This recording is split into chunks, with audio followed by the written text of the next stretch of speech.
They say love can't buy you money, but sometimes love brings you closer to billions. She didn't start with it. She didn't dream about it either. But one day, the world would know her name. Not because she won the lottery, but because she became the richest wife in the world. Not a queen, not a celebrity, not someone famous for selfies or scandals. Just a woman who found herself living in a world most of us can only imagine. Her name? You may not know it, but you know her fortune. You've used it, worn it, eaten it, donated to it. Her name is whispered in financial circles, talked about at charity galas, and hidden behind the glossy covers of luxury magazines. She's the silent partner in your mascara purchase, your Snickers bar, your internet order, and maybe even your retirement savings. Let's start with the woman who literally owns beauty, Françoise Bettencourt Myers. She isn't just the richest wife in the world, she's also the richest woman, period. Her family created L'Oreal. And no, she didn't marry into this fortune. She was born into it. But when she married Jean-Pierre Myers, she didn't just keep the name. She kept the billions, and then some. Her fortune is more than $90 billion. Yes, with a B. While most of us check our bank app hoping for a miracle, Françoise earns enough dividends from L'Oreal to make bankers blush. But here's what makes her fascinating. She's not flashy. She doesn't dance on yachts or throw parties just to show off. She writes books about religion, she reads philosophy, she gives millions to save Notre Dame and does it with quiet class. People may talk about old money, but Françoise is the definition of it. Polished, powerful, and private. Her story proves that you don't need to scream to be heard. Sometimes true wealth speaks in whispers. Then there's Julia Koch, another name you might not recognize, but her money talks loud. Very loud. Julia was married to David Koch, one of the industrial kings of America. When he passed, she inherited billions. $74 billion to be exact. That's enough to buy every house on your street, and probably the next suburb too. But Julia didn't just walk into this world. She used to be a fashion model. She fit dresses for Nancy Reagan. She worked hard, and when she met David, they clicked. A blind date turned into marriage, and marriage turned into one of the largest private fortunes in the world. She now runs a foundation that gives to hospitals, education, the arts. Sure, she could buy islands, but she chooses to build schools instead. Still, money can be sweet in more ways than one. Ask Jacqueline Mars. Her billions come wrapped in chocolate, literally. Snickers, M&Ms, Milky Way, they all trace back to her. The Mars family built an empire on candy, and Jacqueline inherited it. Divorced now, she doesn't need a husband to sit at the billionaire table. With a net worth around $42 billion, she has more chocolate money than anyone else on Earth. And while we buy one bar at a time, she probably has warehouses full. Jacqueline's not just about sweets, though. She supports museums, nature, horses. She could ride a stallion through her mansion and still have room for a ballroom dance. She doesn't flaunt her wealth either. She lets the products speak. Every time someone unwraps a Twix or eats a Skittle, Jacqueline's fortune grows. And then comes the woman who became rich by leaving. Mackenzie Scott. You know the name Bezos? Yes, she was married to Jeff Bezos, the founder of Amazon. When they divorced, she walked away with nearly $40 billion. That would break most people.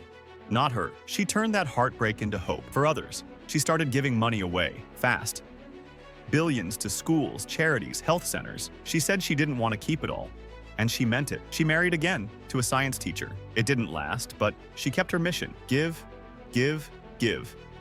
Today, she's still one of the richest women in the world, but she might also be the most generous. In a world where people cling to every dollar, she lets hers go like water. Abigail Johnson doesn't need to rely on anyone. She married a businessman, but she herself is the boss. CEO of Fidelity Investments, a company worth over $39 billion. Her family started it, sure, but Abigail climbed the ranks. She didn't sit back and wait. She answered phones, dealt with customers, learned every part of the business. Now she calls the shots. Investments, retirement funds, crypto, she's involved in it all. And while most of us are trying to understand our credit score, Abigail's controlling portfolios that shift entire markets. She's powerful, precise, and doesn't care for fame. She stays low-key while managing fortunes that impact millions. Travel across the world to India, and you'll find Savitri Jindal. She married into a business family.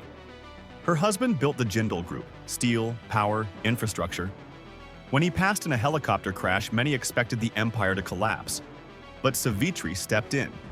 She took charge, kept it together, and made it even bigger. Her sons now run different parts of the business, but she remains at the center.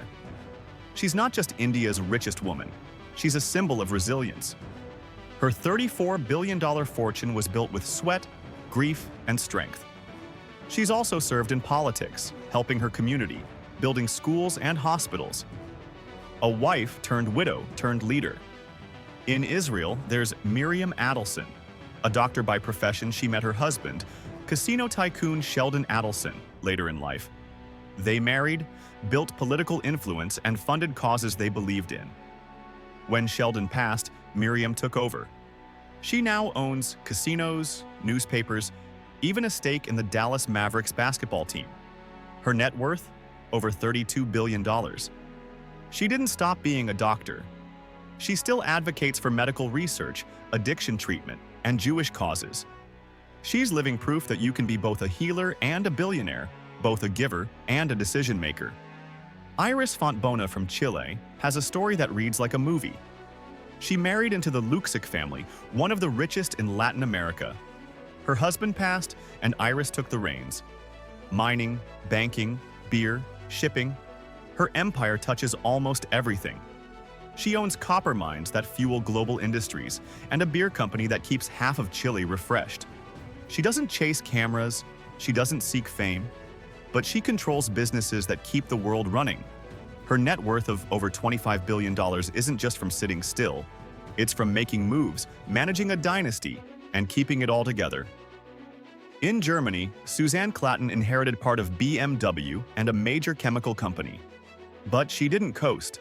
She got degrees, worked under fake names, learned the ropes. She didn't want to be handed respect, she wanted to earn it. Now she holds stakes in multiple companies and shapes parts of Europe's economy. Her fortune, over $24 billion, came with responsibility, and she took it seriously. She's had her share of scandals, blackmail threats, but never let it shake her. Quiet, focused, and sharp, she's a reminder that some of the richest wives in the world are also the smartest. And of course, you can't talk about the richest wives without mentioning royalty. Queen Rania of Jordan is married to King Abdullah II. While her personal net worth is smaller compared to others, around $35 million, the lifestyle is another story. Private jets, multiple estates, and palaces that look like dream sets from fairy tales. But she's not just wearing crowns, she's changing lives. She fights for education, women's rights, youth empowerment. Then there's Queen Saleha of Brunei, married to Sultan Hassan al-Bolkiah, one of the richest men alive. Her access? $30 billion. Her palace? The biggest in the world.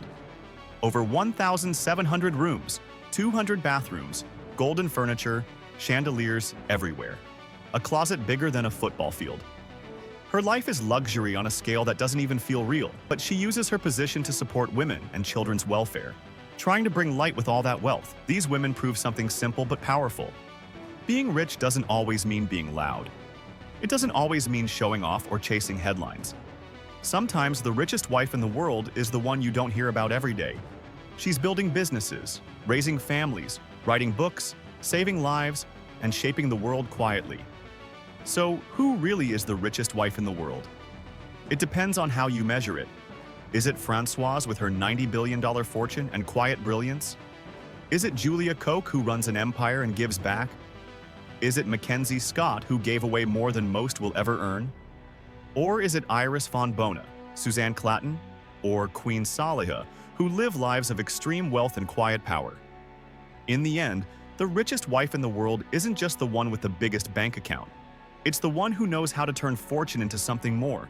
Influence, impact, legacy. Money doesn't make you powerful, but these women, they made their money matter. And maybe that's what real wealth looks like.